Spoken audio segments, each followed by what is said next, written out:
యావత్ ప్రపంచము కూడా అవ్యక్తం. అంటే అసలు ఈ సృష్టి లేదు, నామరూపాత్మకమైనటువంటి జగత్తు లేదు, అక్కడ ప్రారంభమైంది. అవ్యక్తము నుండి మొట్టమొదట వచ్చినటువంటి వాడు చతుర్ముఖ బ్రహ్మ.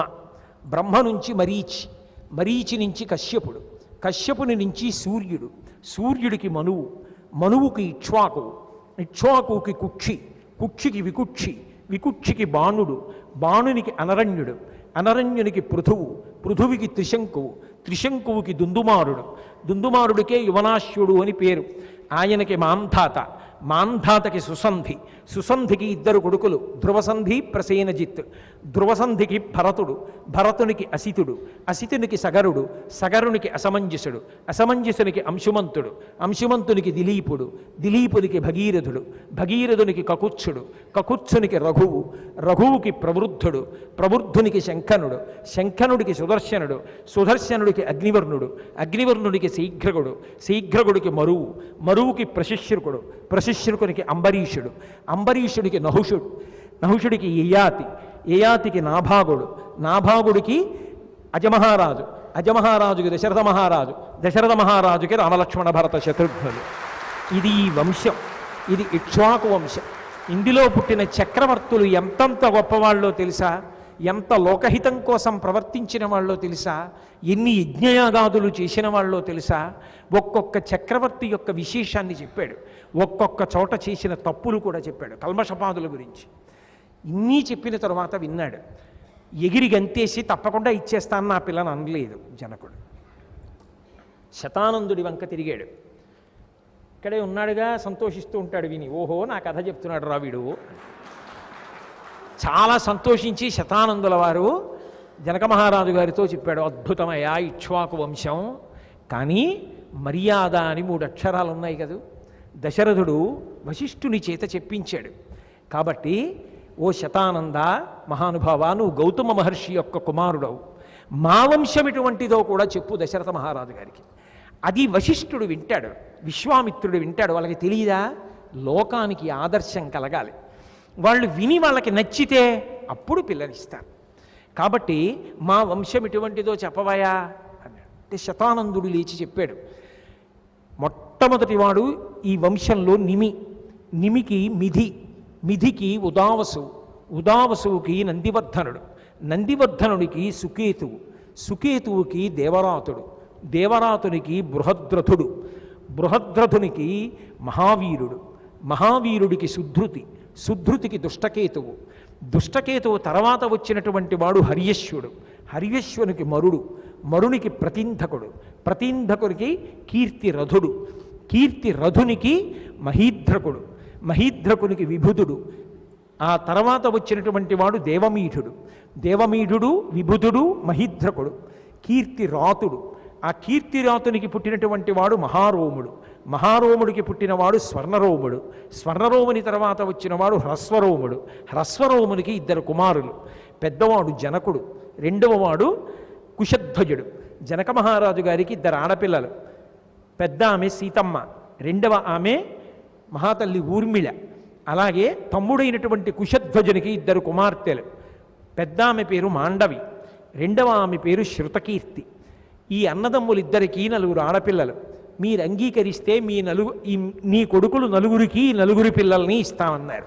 అక్కడ వాళ్ళు అంగీకరించిన తరువాత సీతారామ కళ్యాణ ఘట్టం జరిగింది. అంటే వివాహం అనేటటువంటిది అంత వైశిష్ట్యము కలిగినది కాబట్టి, వివాహ బంధం ద్వారా కేవలముగా ఏదో ఒక స్త్రీ ఒక పురుషుడు కలిసి ఉండడం కాదు. ఇప్పటికీ ఎక్కడైనా పెళ్లి చేస్తే సీతారాముల యొక్క స్పర్శ లేకుండా, వాళ్ళ యొక్క ముద్ర లేకుండా, వాళ్ళ బొమ్మ లేకుండా శుభలేఖ వెయ్యవద్దు అని కంచికామకోటి పీఠాధిపత్యం వహించిన మహాపురుషులు, ప్రాతస్మరణీయులు, మరొక శంకరాచార్యుల వారి అవతారం, ఎవరి పేరు స్మరించినంత మాత్రం చేత పాపరాశి ధ్వంసమైపోతుందో అటువంటి మహాపురుషుడు చంద్రశేఖరేంద్ర సరస్వతి మహాస్వామి చెప్తుండేవారు. కాబట్టి సీతారాములంటే లోకానికంతటికీ ఆదర్శవంతమైనటువంటి దంపతులుగా నిలబడ్డారు. అలా వివాహంలో ఒక పురుషుడు ఒక స్త్రీ కలవడము అంటే జీవితాలు పండించుకోవడం, తమ ముందు ఉన్నటువంటి తరాలన్నింటినీ కూడా ఉత్తీర్ణుల్ని చెయ్యడం, శాశ్వతమైనటువంటి కీర్తిని సంపాదించుకోవడం. అలా జరగాలి అంటే చూడవలసినటువంటి ప్రధానమైన విషయం ఏది అంటే వెనక ఉన్నటువంటి వంశములు ఎటువంటివి, ఈ రెండు కుటుంబాలు ఎటువంటివి పెద్దలు నిర్ణయించాలి. అందుకే ఇప్పటికీ శుభలేఖలో ఏమని వేస్తామంటే, పెద్దలు నిర్ణయించినారుగాన ఏతత్ శుభముహూర్తములకు తామెల్లరూ ఇచ్చేసి మదర్పిత చందనతాంబూలాది సత్కారములను గ్రహించి మమ్మ ఆనందింపచేయ ప్రార్థన మంగళం మహత్ అని కదా వేస్తున్నాం. పెద్దలు నిర్ణయించినారుగాన, పెద్దలు నిర్ణయిస్తారు. అంత గొప్ప వైశిష్ట్యం ఉన్నది. ఇవాళ మీకు అభిజనం గురించి చెప్పాను. అంటే వివాహం అనేటటువంటిది ఎంత ప్రశస్తి కలిగినదో తెలుసుకుని అది నిర్ణయించే అధికారం ఎవరికిచ్చారంటే పెద్దలకిచ్చారు. ఇప్పటికీ వివాహంలో కన్యావరణము అని నలుగురు పెద్దలకి తాంబూలం ఇస్తారు. వాళ్ళు వెళ్ళి తీసుకురావాలి తగినటువంటి పిల్లని. అంత గొప్ప వివాహ వ్యవస్థ. విశ్వనాథ సత్యనారాయణ గారు మహానుభావుడు 1000 పడగలు అని ఒక సాంఘిక నవల రాశారు. ఆయన ఉద్దేశ్యం ఏమిటంటే 999 పడగలు ఈ జాతికి సంబంధించిన సంస్కారమునకు ప్రతిబింబించేవి చితికిపోయినా ఒక్క వైవాహిక వ్యవస్థ బ్రతికితే చాలు, ఎప్పటికీ సనాతన ధర్మం బతికుంటుంది. ఏనాడు వివాహ వ్యవస్థ యొక్క వైభవం నశించిపోతుందో, వివాహమునకు పెద్దలతో సంబంధము లేదు, వివాహం అంటే కేవలం ఒక పురుషుడు ఒక స్త్రీ కలిసి ఉండడమే అని అనుకుంటారో ఆనాడు 1000వ పడగ కూడా పగిలిపోతుంది, చితికిపోతుందని మహానుభావుడు ఋషితుల్యుడై ఆవేదన చెందితే వచ్చిన నవలే 1000 పడగలు. అంత గొప్పది వివాహ వైశిష్ట్యం. అలాగే వధువుకి సంబంధించినంత వరకు ఆమెను కన్యాదానం చేసినటువంటి కారణం చేత ఆమె కేవలము భర్తని పొందడం మాత్రమే కాదు, ఆమెని కన్యాదానం చేసినటువంటి తండ్రి ఎవరుంటారో ఆయన విశేషమైనటువంటి పుణ్యాన్ని పొందుతున్నాడు.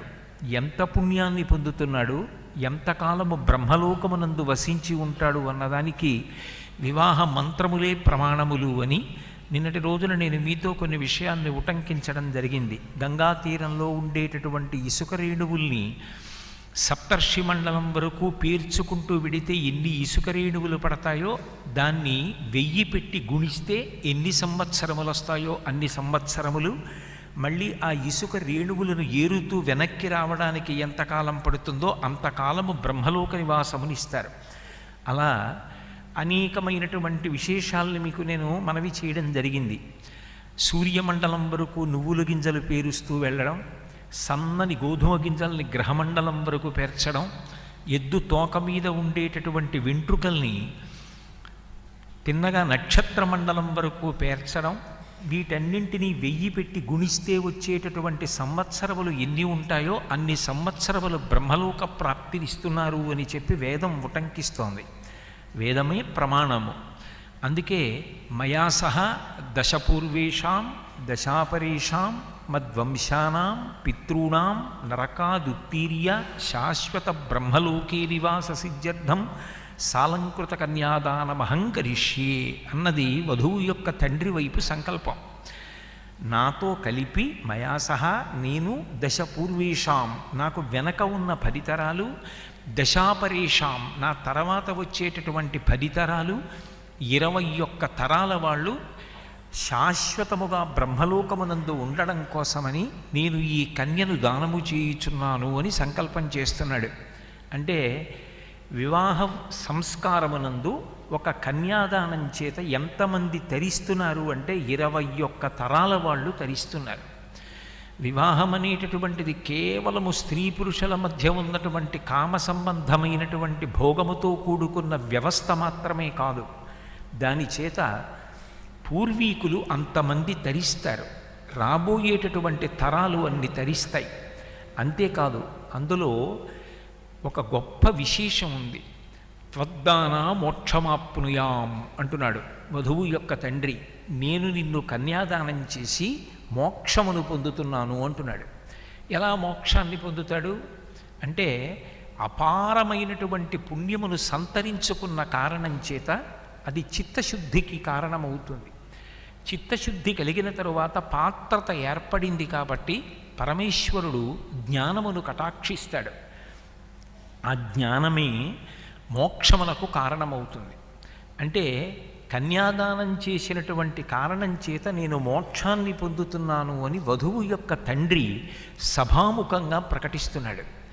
అంటే వివాహ వ్యవస్థ యందు కేవలము స్త్రీ పురుషులు ఇద్దరు కలుసుకోవడమే కాదు, వాళ్ళిద్దరూ కలవడంతో పాటుగా వాళ్ళ పూర్వీకులు ఆ తర్వాత వచ్చేటటువంటి తరాలు కూడా తరిస్తుంది. వివాహ వ్యవస్థ యందు కేవలము స్త్రీ పురుషులు ఇద్దరు కలుసుకోవడమే కాదు, వాళ్ళిద్దరూ కలవడంతో పాటుగా వాళ్ళ పూర్వీకులు ఆ తర్వాత వచ్చేటటువంటి తరాలు కూడా తరిస్తున్నాయి. అంత గొప్ప వివాహబంధంగా భారతీయ సంస్కృతిలో, సనాతన ధర్మంలో ఈ వైవాహిక వ్యవస్థ కీర్తింపబడింది. ఇటువంటి వివాహ వైశిష్ట్యంలో ఒక అద్భుతం కనపడుతుంది. కేవలముగా ఒక స్త్రీని ఒక పురుషుణ్ణి తీసుకొచ్చి కలిపి వివాహము అని అనరు. వాళ్ళిద్దరూ కలిసి అలా ఉండగలరా? అందుకే వివాహమునకు వేరొక పేరు ఉన్నది, పరిణయము అంటారు. ఉపనయనము అన్న మాట ఎలా వచ్చిందో పరిణయనము అని ఒక మాట. పరిణయనమే పరిణయము అని రూపాంతరం. ఉపనయనము అంటే గురువుగారి దగ్గరికి పంపించడం. గురు శిష్యులు అభేదం, గురువు శిష్యుడు ఇద్దరు కారు, ఒక్కటే అయిపోతారు. అలాగే పరిణయనము అన్న మాటలో, పరిణయము అన్న మాటలో పైకి ఇద్దరు కనపడుతూ ఉంటారు. ఒకసారి వివాహబంధం పడిన తరువాత భార్య భర్త అని ఇద్దరు కనపడినప్పటికీ తత్వతః వాళ్ళు ఇద్దరు కారు, ఒక్కరే. అస్యా దేవ్యా మనస్తస్మిన్ తస్య చాస్యాం ప్రతిష్ఠితం తేనీయం శశిధర్మాత్మా ముహూర్తమపి జీవతి అంటారు సుందరకాండలో స్వామి హనుమ సీతమ్మని చూసి. పైకి చూడడానికి సీతారాములు వేరువేరుగా కనపడినా నిజానికి సీతారాములు వేరు కాదు, ఇద్దరూ ఒక్కటే. అందుకే లౌకికంగా కూడా దంపతుల మధ్యలోంచి ఎవ్వరూ నడవరు. ఎందుకు నడవరు అంటే రెండు శరీరములుగా కనపడుతున్నప్పటికీ కూడా తత్వతః వాళ్ళిద్దరూ కలిపి ఒక్కటే. అంత గొప్పగా ఉంటుంది వివాహ వ్యవస్థ. ఇద్దరుగా బయలుదేరి ఒక్కరుగా పరిణమిస్తారు. వాళ్ళిద్దరూ కలిపి ఒక్కటే. మనసులు అంత తాదాత్మ్యత చెందుతాయి. శరీరములు వేరువేరుగా ఉండవచ్చు, తానొక చోట భార్య ఒకచోట వేరు కారణముల చేత ఉండవచ్చు, కానీ వాళ్ళ మనస్సులు మాత్రం ఎప్పుడూ ఒక్కటై ఉంటాయి. సాధ్వీ నైజ విభుం అని శంకర భగవత్పాదులు అనడానికి కారణం అదే. ఏం చేస్తున్నా భర్త గారి యొక్క కీర్తిని అపేక్షిస్తూ ఉంటుంది భార్య. అటువంటి వైవాహిక వ్యవస్థలో స్త్రీ పురుషులు ఇద్దరూ భార్యాభర్తలనేటటువంటి పేరుతో కలిసి జీవనాన్ని ప్రారంభం చెయ్యడానికి 5 విశేషములను ప్రధానముగా పెద్దలు పరిగణనలోకి తీసుకుంటారు అని నిన్న మనవి చేశాను. అందులో శీలము మొట్టమొదట పరిశీలిస్తారు. శీలము అన్న మాటకు అర్థం ఏమిటంటే స్వభావము అని. స్వభావము పుట్టుకతో వస్తుంది. గత జన్మలలో చేసినటువంటి సాధన యొక్క ఫలితంగా వాసనాబలం తరువుకునొచ్చి స్వభావంగా పరిణమిస్తుంది. ఒక్కొక్కరికి ఒక్కొక్క స్వభావం ఉంటుంది. ఎంత కష్టంలో ఉండనివ్వండి, ఎంత సంతోషంలో ఉండనివ్వండి, ఒక్కొక్కరు ఏం చేస్తారంటే అది భగవంతుడికి అర్పణ చేసి పరమేశ్వరుడితో పంచుకుని శాంతి పొందుతారు. భానుమతి రామకృష్ణ గారు ఎంత గొప్ప విద్వాంసురాలో అందరికీ తెలుసు. ఆమె ప్రఖ్యాత చలనచిత్ర నటి. ఆ భానుమతి రామకృష్ణ గారి తండ్రి ఒకప్పుడు న్యాయస్థానంలో ఒక వ్యాజ్యంలో ఓడిపోయారు. ఓడిపోయిన తర్వాత ఆయన ఐశ్వర్యం అంతా పోయింది. ఎంత దరిద్రాన్ని అనుభవించవలసి వచ్చిందంటే భానుమతి గారి తల్లిదండ్రులు ఇద్దరూ కూడా ఆకలి వేసినటువంటి పిల్లలకి ఉన్న అన్నం పెట్టేసి తమకి తినడానికి లేక అన్నం తిన్నటువంటి పిల్లలందరూ నిద్రపోతుంటే ఆ తల్లిదండ్రులు ఇద్దరూ పెరట్లో ఉన్నటువంటి బత్సలాకులు కోసి తెచ్చుకుని ఉడికించి అందులో కాస్త ఉప్పేసి కారం చల్లుకుని ఆ బత్సలాకుల ముద్ద తినేవారు. తిని ఆయన తంబురా పట్టుకునేవారు. త్యాగరాజస్వామి వారి పంచకీర్తనలు, వాళ్ళ బాధ, వాళ్ళ ఆక్రోశం రామచంద్రమూర్తికి చెప్పుకుంటూ పాడుకుంటూ ఉండేవారు. కన్నుల నీరు కారుస్తూ ఇద్దరూ ఒకరితో ఒకరు దరిద్రం గురించి మాట్లాడుకోవడం కాదు, పట్టెడన్నం మీకు పెట్టలేకపోయాను అది ఆమె ఆర్తి. కట్టుకున్నవాణ్ణి నీకింత అన్నం పెట్టలేకపోయాను, బత్సలాకు ముద్ద తిన్నావు అది ఆయన బాధ. వాళ్ళు ఒకళ్ళతో ఒకళ్ళు చెప్పుకుని ఏడవలేదు. ఏ జన్మలో చేసిన పాపమో ఈశ్వర. త్యాగరాజ కీర్తనలు అలిసిపోయే వరకు పాడి పాడి తంబురా పక్కన పెట్టి నేల మీద పడి నిద్రపోయేవారు. అలా ఆర్తితో ఇద్దరూ పాడుకుని పరమేశ్వరుడికి నివేదించిన కారణం చేత తరువాతి కాలంలో భానుమతి రామకృష్ణ గారు ఎంత లబ్ధప్రతిష్ఠురాలయ్యిందో, ఆమె ఎంత ప్రఖ్యాత చలనచిత్ర నటి అయిందో, ఎంత కీర్తి ప్రతిష్టలను సముపార్జించుకుందో మీ అందరికీ తెలుసు. నేను ఇందుకు ఈ మాట మనవి చేస్తున్నానంటే, భాగవతంలో ఒక మాట అంటారు, కలనోనంతన్ మున్నెరుంగని మహాకష్టాత్ముడైనట్టి దుర్బలుడు ఆపత్సమయంబునన్ నిజపదాబ్జాతంబు ఉల్లంబునంతలపన్ అంతనైవచ్చి ఆర్తిహరుడై తన్నైన ఇచ్చున్ సునిశ్చల భక్తిభావములన్ భజించు వారికిడడే సంపద్విశేషోన్నతులు అంటారు. పరమేశ్వరుడికి ఒక లక్షణం ఉంటుంది. ఇత పూర్వం నన్ను ఆరాధన చేశాడా చెయ్యలేదా, నన్ను పూజించాడా పూజించలేదా, ఇది ఆయన దృష్టిలో పెట్టుకోడు. ఆర్తితో ఎవరైనా పిలిస్తే గత జన్మలలో మేము చేసినటువంటి పాపం ఈ కష్టం రూపంలో పోతోంది అని వాళ్ళు పరిపూర్ణమైన హృదయంతో నమ్మి, మేము చేసిన పాపాన్ని ఈశ్వరా ఇక్కడితో తొలగించు, ఇక పైన దుఃఖపెట్టకు అని భక్తితో ఆయనని వేడుకోగలిగితే ఆ పాపాన్ని అక్కడతో తొలగిస్తాడు. ఎందుచేత అంటే ఆయన ఈశ్వరుడు, అఖిలాండకోటి బ్రహ్మాండ నాయకుడు, సర్వజగన్ నియామకుడు. వ్యక్తులు చేసినటువంటి కర్మలను ఆయన తీయలేకపోతే ఈశ్వరుడి కన్నా కర్మ గొప్పదవుతుంది. ఒకనాడు చేసిన పాపాన్ని ఈశ్వరుడు తొలగించగలిగి ఉంటాడు. అందుకే వేం పాపం కటతే యస్మాత్ పాపదహన శక్తిత వెంకటాచలమిత్యేవ నామదేవస్తదాజుగుహు అని వ్యాసభగవానుడు భవిష్యోత్తర పురాణంలో. వేం అంటే పాపం, తొలగించగలిగిన వాడు ఎవరుంటాడో ఆ ఈశ్వరుడు వెంకటేశ్వరుడు అయినప్పుడు, పాపములను తొలగించగలిగినటువంటి శక్తి కలిగినటువంటి పరమేశ్వరుడు అపారమైనటువంటి కష్టాన్ని పొందుతున్న వ్యక్తి, ఈ కష్టమునకు కారణము నేను గత జన్మలలో చేసిన పాపమే అనేటటువంటి విషయాన్ని దృఢచిత్తంతో నమ్మి పరమేశ్వరుడి మ్రోల నిలబడి విజ్ఞాపన చేసినప్పుడు విని అనుగ్రహించాలనుకున్న భగవంతుడు గత జన్మలలో చేసినటువంటి పాపకర్మలను తొలగించి ఉన్నత గతులను ఎందుకు ఇవ్వడు? ఇచ్చి తీరుతాడు. కానీ ఇక్కడ ఒక పెద్ద ఇబ్బంది ఉంటుంది. ఏమిటా ఇబ్బంది అంటే, దంపతులు ఇద్దరూ ఏకోన్ముఖులు కాలేదనుకోండి, ఎవరి స్వభావం వారిదే అనుకోండి, ఒకరి దృష్టిలో వేరొకరు చేతకాని వారు అవుతారు. నడవడం సాధ్యం కాదు. రథానికి 2 చక్రాలు సమానంగా ఉన్నప్పుడు రథం నడుస్తుంది తప్ప, ఒక చక్రం పెద్దది, ఒక చక్రం చిన్నది, ఒక చక్రం విరిగిపోయింది, ఒక చక్రం సుదృఢంగా ఉన్నది అయితే ఆ రథం నడవలేదు. అలాగే దంపతులిద్దరూ కలిసి భగవద్భక్తితో, అది వాళ్ళ స్వభావం, వాళ్ళకు పుట్టుకతో వచ్చింది. ఒక కష్టం వచ్చింది, ఈ కష్టానికి కారణం నేను ఏదో చేసి ఉంటాను దోషం, ఈశ్వరా ఈ దోషాన్ని మన్నించు అని భక్తితో ఈశ్వరుడికి భర్తగారు చెప్పుకుంటున్నాడు అనుకోండి. మీ చేతకానితనం ఇది, 24 గంటలు అలా భగవంతుడి పాదాలు పట్టుకుంటే తీరుతుందా? మిమ్మల్ని కష్టపెట్టిన వాళ్ళని ఎందుకు ఉపేక్షిస్తారు? తిరగబడడం నేర్చుకోండి అని భార్య ఉద్బోధ చేసిందనుకోండి, భర్త తెగబడవచ్చు. లేదా భార్య ధార్మిక మార్గంలో ఉందనుకోండి, భర్త దాన్ని త్రోసి రాజని, నేను నా సమస్యకి పరిష్కారాన్ని వెతుక్కుంటాను, నేను ఈ సిద్ధాంతములను నమ్మను అని ఉద్రేక స్వభావంతో ప్రవర్తించిన ఇంట్లో ఎన్నైనా ఉండొచ్చేమో కానీ వాళ్ళిద్దరూ మాత్రం మనశ్శాంతిగా ఉండడం సాధ్యం కాదు. కానీ ఇద్దరూ కలిసి ఒక మార్గంలోనే వెళ్ళారనుకోండి, వాళ్ళు ఎన్ని కష్టాలలో ఉండనివ్వండి, వాళ్ళిద్దరూ మాత్రం మనశ్శాంతిని పొందుతారు. మనసులు ఏకీకృతం కావాలి, స్వభావములు ఒకటి కావాలి. స్వభావము ఒకటి కాదనుకోండి, చాలా ఇబ్బంది వస్తుంది. ఆయనకు ధార్మికమైనటువంటి నడవడి ఇష్టం, ఆమెకు లౌకికమైన భోగములు ఇష్టం. లేదా ఆమెకు భగవద్భక్తి యందు ప్రీతి, ఆయనకు కేవలము ఇహమునందు అభివృద్ధిని ధర్మంతో సంబంధం లేకుండా పొందడం ప్రీతి. ఇప్పుడు వాళ్ళిద్దరికీ పడదు.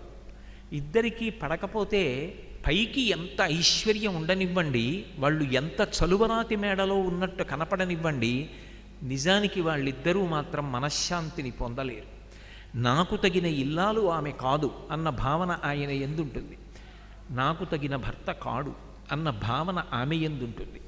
ఉన్నప్పుడు లోపల ఉడికిపోతూ ఉంటారు. చెట్టు పైకి ఆకుపచ్చగా కనపడుతూ ఉంటుంది, తొర్రలో అగ్నిహోత్రం రగులుతోంది. తొర్రలో అగ్నిహోత్రం ఎవ్వరికీ కనపడదు, కానీ పైకి చెట్టు నవనవలాడుతూ కనపడుతుంది. పైకి చెట్టాపట్టాలు వేసుకుని తిరగడం దాంపత్యం కాదు, ఇద్దరూ కలిసి ఒకే మార్గంలో ప్రయాణం చెయ్యగలగడం దాంపత్యం. దానికి ఏది కలిసి రావాలి అంటే స్వభావము కలిసి రావాలి. ఇద్దరి స్వభావము ఒక్కటై ఉండాలి. ఒక్కటై ఉందనుకోండి, ఇందాక నేను మీకు ఒక ఉదాహరణ చూపించాను. ఎంత కష్టం రానివ్వండి, భానుమతి గారి తల్లిదండ్రులు ఎలా భగవన్మార్గంలో ప్రయాణించి జీవితంలో చిట్ట చివర అభ్యున్నతిని పొంది నిలబడగలిగారో అలా నిలబడగలుగుతారు. అలా కాకుండా ఒకరికి ఒకరు దాపుగా నిలబడలేకపోయారనుకోండి, స్వభావములు కలవలేదనుకోండి, అది ప్రమాదమునకు వెళ్ళిపోతుంది. అందుకే సంబంధం చూడడము అంటే కేవలం ఇక్కడో పిల్లాడున్నాడు అక్కడో పిల్ల ఉంది వాళ్ళిద్దరినీ కలుపుదామన్నది కాదు. పెద్దలు నిర్ణయించినారు కానా అన్న మాట వెనక అర్థం ఏమిటంటే వాళ్ళిద్దరూ జీవితాంతం అలా ఉండగలరా. ఒక స్త్రీ 80 ఏళ్ళు వచ్చిన తరువాత మళ్ళీ జన్మంటూ ఉంటే ఆయనకే భార్యనవుతాను అనగలిగితే, ఆయన ఎన్ని జన్మలెత్తినా నువ్వే నాకు ఇల్లాలుగా కావాలే అనగలిగితే ఆ దాంపత్యం పండినట్టు. ఇన్నేళ్ళు సంసారం చేసినా నా కర్మ మీరు అని ఆమె, నా కర్మ నువ్వు అని ఆయన అన్ననాడు ఆ దాంపత్యానికి అర్థం ఏముంటుంది? 50వ వైవాహిక సంవత్సరం 60వ వైవాహిక సంవత్సరం పిల్లలు చేయడానికి బంధువులు చేయడానికి పనికొస్తుందేమో కానీ వాళ్ళు పొందిన మనశ్శాంతి ఏముంది అందులో. అందుకే స్వభావము అత్యంత ప్రధానము. ఆ స్వభావము ఇద్దరిది కలిస్తే ఆ దాంపత్యం పండుతుంది. శాంతి కన్నా ఐశ్వర్యం లోకంలో ఏముందండి?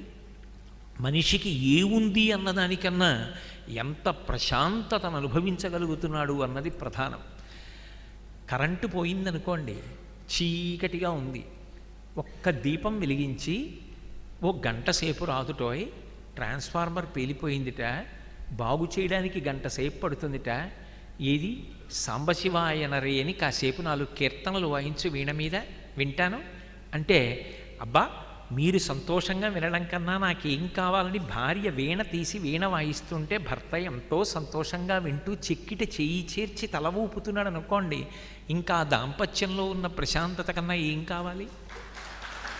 అది దాంపత్యం అంటే. స్వభావములు ఒకటి కావాలి.